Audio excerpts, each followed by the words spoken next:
옛 속담 중에 예쁜 놈 매 하나 더 주고 미운 놈 떡 하나 더 준다라는 말이 있습니다.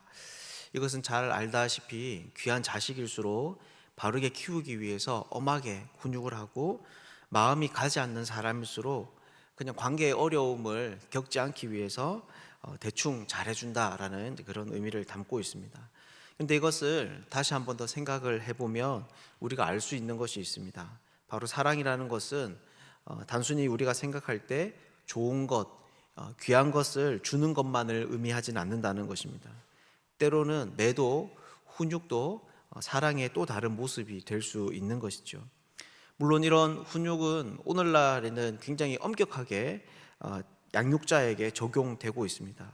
그래서 아동 학대와도 이제 연결되어서 곤혹을 치르는 경우가 있기 때문에 훨씬 세심하고 주의를 기울여야 하는 세상이 되었습니다. 하지만 그럼에도 불구하고 예나 지금이나 좋은 말과 좋은 것만을 해주는 부모는 좋은 부모라고 말할 수 없는 것이죠. 그런데 이것은 오늘 본문에서도 우리가 찾아볼 수 있는 부분입니다. 오늘 본문은 과거 시내산 하나님과 이스라엘이 맺었던 그 언약을 가나안 땅에 입성하기 전에 재갱신하는 모압 언약이라고 하는 그 중에 한 부분입니다. 그리고 오늘 우리가 살펴보는 본문은 특히 그 중에서 하나님이 내리시는 저주에 관하여서 기록하고 있습니다.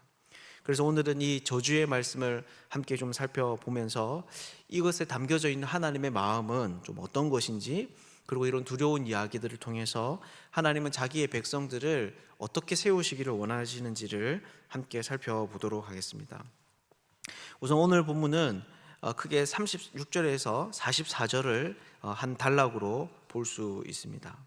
여기에는 어떤 내용이 담겨져 있습니까? 먼저 36절을 보면 여호와께서 너와 내가 세울 내 임금을 알지 못하던 나라로 끌어가시리니 내가 거기서 목석으로 만든 다른 신들을 섬길 것이라 라고 이야기를 하고 있습니다.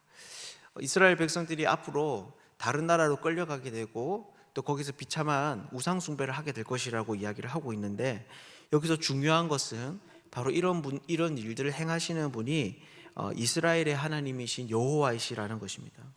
그래서 여기에서 볼 수 있는 중요한 것은 이제 이스라엘과 하나님의 언약이 파기되었음을 의미합니다. 시내산에서는 너희가 나의 백성이 되고 나는 너희 하나님 되겠다는 그 언약이 지금 이 신명기 이 부분에서는 무너졌다는 것을 의미하는 거죠. 그래서 37절도 보면 그들을 그렇게 보호하시다 하나님께서 이스라엘을 모든 민족 중에서 놀람과 속담과 비방거리가 되게 할 것이라고 이야기를 합니다. 즉 하나님께 버림을 받은 사람들이 어떤 결과를 겪게 되는지를 너희를 통해서 내가 보여주겠다, 하나님 그렇게 말씀하시는 거죠. 그래서 이후로의 구절들을 살펴보면 이런 사람들이 겪게 되는 비참한 여러 가지의 상황들에 대해서 말을 하고 있습니다. 그 첫 번째가 38절인데요. 내가 종자를 들에 뿌릴지라도 메뚜기가 먹음으로 거둘 것이 적을 것이며 라고 이야기를 합니다. 그런데 성경을 앞에서부터 쭉 읽어 오시던 분들은 이 구절이 크게 낯설 이야기가 아니라는 것을 알 수 있습니다. 왜냐하면 오늘 28장 이 후반부와 다르게 28장 1절에서 12절의 말씀은 하나님의 말씀에 순종한 자들이 얻게 되는 그 축복에 대해서 말하고 있는데, 사실 그 내용들을 살펴보면 내가 성읍에서도 복을 받고 들에서도 복을 받는다라는 말이 있기 때문입니다. 그렇다면 여러분 이것이 무슨 말이겠습니까? 바로 하나님의 저주를 받은 사람들은 들에서도 복을 받게 될 것이다 라고 하는 어떤 추수에 대한 하나님의 약속의 그 은혜, 호의를 잃어버리게 된다라고 하는 것이죠. 이것은 그 다음에 나오는 이야기들에도 동일하게 적용되는 겁니다. 39절을 보면 포도원을 심고 가꿀지라도 벌레가 다 먹어버린다고 이야기합니다. 이건 역시 1절에서 12절에 보면 토지의 소산이 복을 받을 것이다 라고 하는 그 말의 번복입니다. 그리고 40절을 보면 감람나무가 이야기가 나오는데 그 열매가 떨어져서 그 기름을 내 몸에 바르지 못하게 될 것이다 라고 이야기합니다. 감람나무는 그 당시 식용으로도 쓰였지만 치료제이기도 했습니다.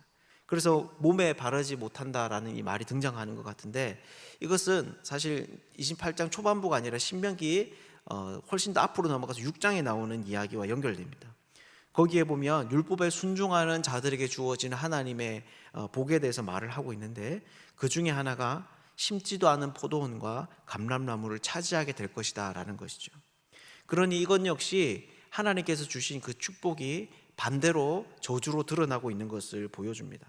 42절도 보면요, 내 나무와 토지 소사는 메뚜기가 먹을 것이며 라고 이야기를 합니다.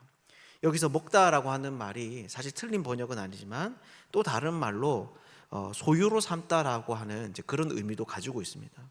그런데 42절 바로 앞인 41절을 보면 어떤 이야기가 나오냐면, 바로 이스라엘 백성들의 자녀들이 포로로 끌려가게 될 것에 대해서 이야기를 하고 있습니다. 그러니까 이 말은 1차적으로 앞에서 말했던 것처럼 농사를 지었을 때 일어나는 흉작에 관한 말씀이 될 수도 있지만, 더 깊은 의미를 살펴보면 하나님께서 주신 그 땅이 이스라엘의 적대적인 세력에 의해서 빼앗기게 될 것을 말하는 것으로도 우리가 볼 수 있습니다. 그리고 43절, 44절을 역시나 이런 하나님의 말씀에 번복되는 성취에 대해서 말을 하고 있는데, 28장 12절, 13절의 말씀을 보면, 내가 많은 민족에게 꾸어줄지라도 너는 꾸지 아니할 것이요 여호와께서 너를 머리가 되고 꼬리가 되지 않게 하시며 위에만 있고 아래만 있지 않게 하시리니 라고 이야기를 합니다.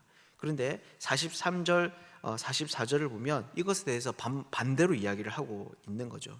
너희 종이 우거하는 이방인은 점점 높아져서 내 위에 뛰어나고 너는 점점 낮아질 것이며, 그는 내게 꾸어줄지라도 너는 그에게 꾸어주지 못하리니 그는 머리가 되고 너는 꼬리가 될 것이라.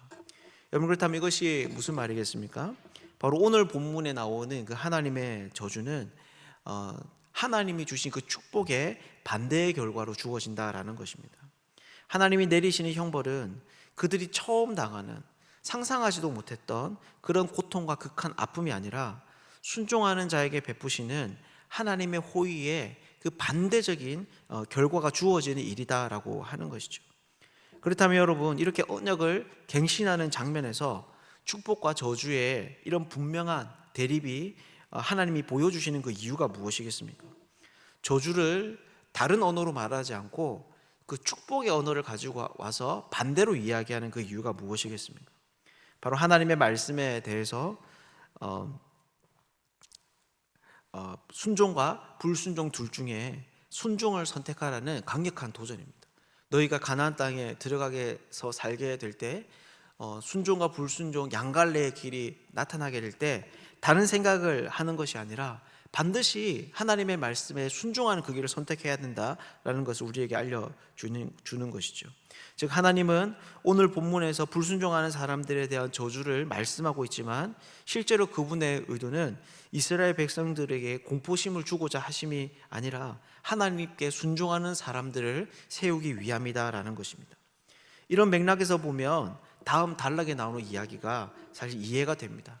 사실 오늘 우리가 읽지는 않았지만 후반부에 나오는 47절 이하의 그 말씀들은 우리가 그냥 읽다가 보면 너무 잔인하고 또 정말 상상 이상의 이야기들이 좀 기록되어졌기 때문에 마음이 불편할 수도 있습니다. 그런데 이런 앞의 이야기를 살펴보면 그 다음의 이야기들이 이해가 되는 것이죠.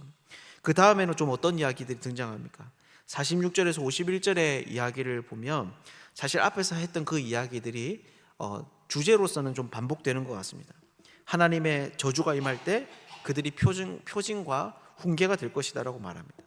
즉, 불순종한 자들이 어떻게 되는지에 대해서 그 예시로 이스라엘 백성들이 삶이 결과로 주어지는 것이죠. 그리고 이어서 경제적인 궁핍, 적들의 공격, 이런 것들이 이어서 반복되고 있습니다. 그런데 이 구절 가운데 서두에서 이야기했던 것과는 조금 다른 것이 있습니다. 45절의 말씀인데 끝을 보면 이 모든 저주가 내게 와서 너를 따르고 내게 이르러 마침내 너를 멸하리니 라고 말하고 있는 것입니다. 그러니까 앞부분에서는 그냥 하나님의 그 저주와 심판이 얼마나 두려운지에 대한 그 모습을 묘사하는데, 여기에서는 내가 너희들을 반드시 완전히 멸망시키겠다라고 하는 그런 하나님의 의지의 다짐이 강조되고 있는 것이죠. 그리고 이어서 52절부터는 어떤 이야기가 등장합니까? 정말 이런 하나님의 그 다짐이 어떤 방식으로 나타나는지를 보여줍니다. 첫 번째는 적들이 와서 이스라엘 백성들의 성읍을 에워싸는 것입니다. 그리고 53절을 보면 이런 맹렬한 공격에 성 안에 있는 사람들이 먹을 것이 없어지게 되는데, 그러자 이들은 최후의 선택을 하게 됩니다. 무엇이냐 하면 서로 잡아먹게 되는 것입니다. 그래서 54절을 보면 너희 중에 온유하고 연약한 남자까지도, 그리고 56절을 보면 온유하고 연약한 부녀까지도 남편과 아내 그리고 자녀들을 그들의 식량으로 삼는, 그들이 잡아먹을 그 대상으로 바라보게 된다라고 이야기를 하고 있습니다. 정말 우리가 상상하기도 어려운 그런 너무 잔인하고 끔찍한 이야기가 성경에 기록되어져 있는 거죠. 여러분, 그렇다면 이런 이야기들 속에 담겨져 있는 것이 무엇이겠습니까? 바로 하나님의 불순종에 대하여서 하나님 내리시는 그 저주에는, 그 징계에는, 심판에는 더 이상 자비하심이 없다라는 것입니다. 이스라엘이 하나님의 심판으로 저주를 받게 될 때, 그때에는 이때까지 그들을 구원해 내시고 지금까지 오는 동안 그들과 함께 하셨던 하나님의 은혜와 긍휼, 또 사랑, 이런 것들은 전혀 기대할 수 없는 아주 냉담한 잔인한 그런 심판이 된다라고 하는 것이죠. 그러니 여러분, 이것이 역시나 무슨 말이겠습니까? 심판과 하나님의 말씀에 대한 순종과 불순종에 대한 그 갈림길이 앞으로 되기 전에 이런 말씀이 주어졌다는 것이 여러분 무슨 의미겠습니까? 바로 이런 저주 가운데 담겨져 있는 하나님의 의도는 다시 그 백성들을 순종하는 사람으로 세우기 위함이다라고 하는 것이죠. 그렇다고 해서 이런 하나님의 저주의 말씀들이 성취되지 않는 허언으로 끝나는 것은 아닙니다. 분명 성경의 역사를 보면 이스라엘은 실제 이런 불순종에 관한 대가를 치르게 됩니다. 하지만 분명한 것은 하나님께서 지금 이러한 말씀을 주실 때 이것은 그분이 먼 미래를 바라보면서 이스라엘에 대한 분노를 터뜨리는 것이 아니라 그들을 훈육하여 순종하는 하나님의 백성으로 세우기를 원하신다라고 하는 것이죠. 사랑하는 여러분, 오늘 우리가 이런 하나님의 말씀 가운데 들어야 하는 것도 바로 이런 주님의 마음입니다. 하나님께서 자신의 백성에게 주신 그 율법의 말씀들은 무거운 짐이 아니었습니다. 그것을 지키지 않을 때 너희들은 큰 아픔과 고통을 당하게 될 것이라고 하는 단순한 협박성 발언이 아닌 것이죠. 바로 그분이 가지신 또 다른 사랑의 표현, 사랑하는 자에게 매 하나 더 준다는 그 부모의 심정이 바로 이 하나님의 저주의 말씀 가운데 나타나 있는 것입니다. 오늘도 우리가 이 말씀 가운데서 이런 하나님의 음성을 듣기를 원합니다. 이스라엘에게 있어서 그들이 받은 복을 유지할 수 있는 유일한 길은 순종하는 길이었습니다. 동일하게 오늘 역시나 하나님의 복을 하나님의 백성들이 누리며 살아갈 수 있는 단 한 가지의 길은 순종함입니다. 오늘 하루의 삶 가운데도 우리가 이런 하나님의 말씀을 들을 줄 알고 그분께 온전히 순종하기 힘을 쓰는 복된 하나님의 사람들 되시기를 주님의 이름으로 축복합니다.